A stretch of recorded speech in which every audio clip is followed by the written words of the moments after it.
DIY. Okay, so on Instagram, I saw another clip that popped up on the algorithm that was suggested to me, and it was here courtesy of Mix.Collective. And he's telling a story about an engineer that has worked with John Mayer and just the elites. I mean, he even has his own plugins on Waves, the legendary engineer in Manny. And he breaks down how a mistake ended up becoming a better decision than what his traditional mixing teaching would have suggested. So I heard Manny Marroquin talking about a record that he mixed. By the way, stick around to the end. You're going to want to hear which record this actually was. So the record sounded great. The mix is done. The artist loves it. And he asks one question. Hey, Manny, sounds great. What kind of effects are on my vocal? Manny takes a look at the session and realizes, wait a second, your vocal is dry. And of course, no artist wants to hear the word dry, anything to do with their vocal. So Manny ends up being asked to put reverb on the vocal. So later on down the line, the producer hears the record and Manny gets a call back from the artist. And the artist says, you know what? The producer listened to it and it just doesn't feel like the same record. I think you were right the first time to not add the reverb. So the final mix ended up with a vocal that was completely dry. I guess the lesson here is it doesn't really matter how you get there. What matters is the emotional intent of the song there.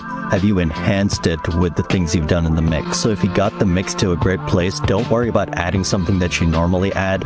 It doesn't need it. Also, maybe don't use the word dry around artists. You're wondering, the song is Gravity by John Mayer, one of his most iconic songs ever, and possibly one of Manny's most iconic mixes ever too.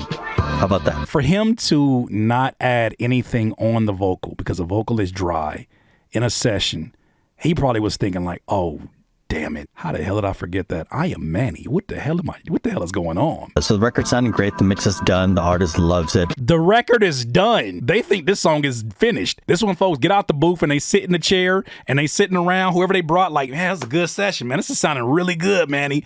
And Manny's like, oh, hold your horses. And he asks one question. Hey, Manny, sounds great. What kind of effects are on my vocal? Manny takes a... John Mayer sitting back, I imagine, feeling good.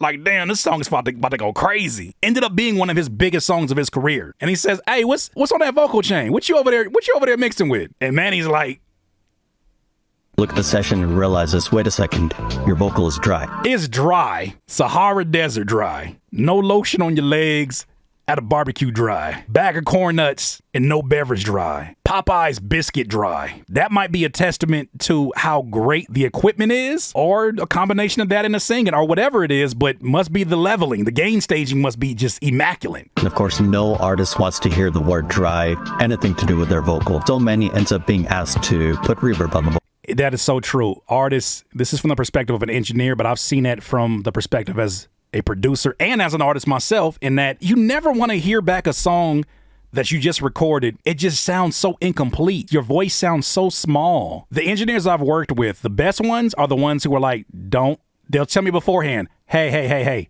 don't start judging this yet. It's not mixed. Or the ones like the homie Yo Gosh who will mix it in real time, or at least put the vocal chain on it and not print it to the vocals, but they'll give me an idea. Oh, this is what it sounded like. Okay, cool. This gives me some creative motivation to continue it. So later on down the line, the producer hears the record and Manny gets a call back from the artist. And the artist says, you know what? The producer listened to it and it just doesn't feel like the same record. So John Mayer sat back up and was like, you know, Manny, I'd never tell you how to do your job, but go ahead and put that reverb on there. And let's not go dry. That's the ultimate no-no. You can't possibly push the song out with a dry vocal for mainstream success, for mass consumption. That's not the industry standard. How dare we even think we could do something like that? So Manny adds the reverb, adds, I'm sure, some other things to that chain, and then they send it over to the producer of the record, and the producer's like, nah, I ain't gonna hold you. I like the dry version more. It's not even the same record with the polish that you add to it, Manny. And it's not like Manny's not gonna add the best of the best to those vocals, but the producer said it's just not the same record. So shout out to him for actually being able to like get outside of how it would look to the general public and saying, you know what, I think based upon emotion, based upon how I feel about the record, this is a better choice. I think you were right the first time to not add the reverb. So the final mix ended up with a vocal that was completely dry. I guess the lesson here is it doesn't really matter how you get there. What matters is the emotional intent of the song there. Have you enhanced it with the things you've done in the mix? So that right there is important.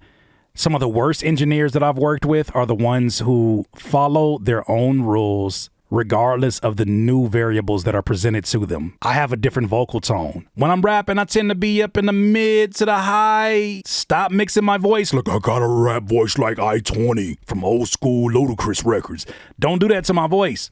Don't mix my voice like you would mix Busta Rhymes. Listen to my voice. Don't do subtractive EQing on my voice the same way you do to every single voice. We're not going to peak at the same areas. We don't have the same problematic areas in every vocal tone the same. I think a lot of engineers get so stuck in their usual way of doing things that they just look at it as like, this is efficient and there's literally no other way to do this. I think it's necessary to get out of your comfort zone on that. You got the mix to a great place. Don't worry about adding something that you normally add. It doesn't need it. Also, maybe don't use the word dry around artists. Yeah, don't use the word dry around artists. And then I like the caption that he said in Mix Collective. He said, it's a reminder that our job as mixers is to do exactly what the song needs.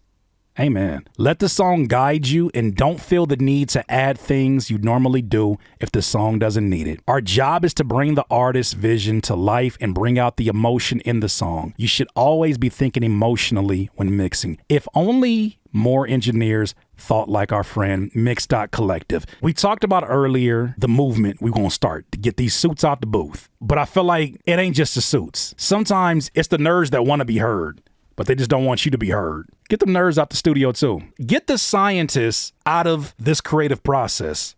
Get the scientists away from the artists. Sometimes there are engineers, a lot of times there are engineers who are so scientific about their approach that they will not buckle. They will not leave the smallest hole for creativity to find its way through. They won't leave any chance for something that makes them jump out of their comfort zone exists. And that's unfortunate because also that makes music sound a different way. When people are so anal about technical details and they're not taking into consideration how those records are making the listener feel. If they're not able to take off their engineer hat and sit back and be a listener, that's a problem for me. Let's both take off our artist hat, our engineer hat. Let's sit back and see, have we gone too far?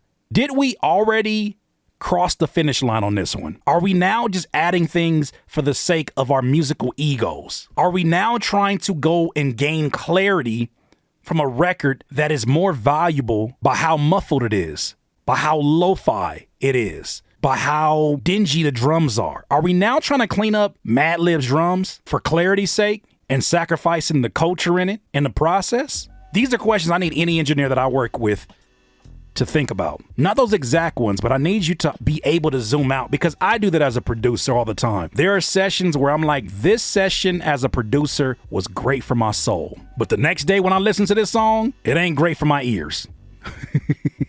It's loud, it's ridiculous in terms of its formatting, but I'm now able to zoom out, listen to it and say, this is how I could potentially make it more digestible for me and a whole lot more closer to the goal that I was trying to achieve in that session. The moment that I am so married to my system that I don't allow mistakes to reroute me somewhere and still have the faith that it's going to lead me somewhere that is ultimately best for the art, I think that's the day I need to quit. I need to forever have that childlike creativity. I need to have that voice, even if it's a tiny voice, say, I don't know where this is going, but I'm curious enough to keep going. I feel like that produces some of the greatest ideas. But a lot of times we don't even get a chance to even get there because some people are so married to their process, so married to their structure, so married to what looks good and what sounds good on paper that they stop doing what everybody who doesn't have the same knowledge as you do. Take the music at face value and say for themselves, how does this make me feel?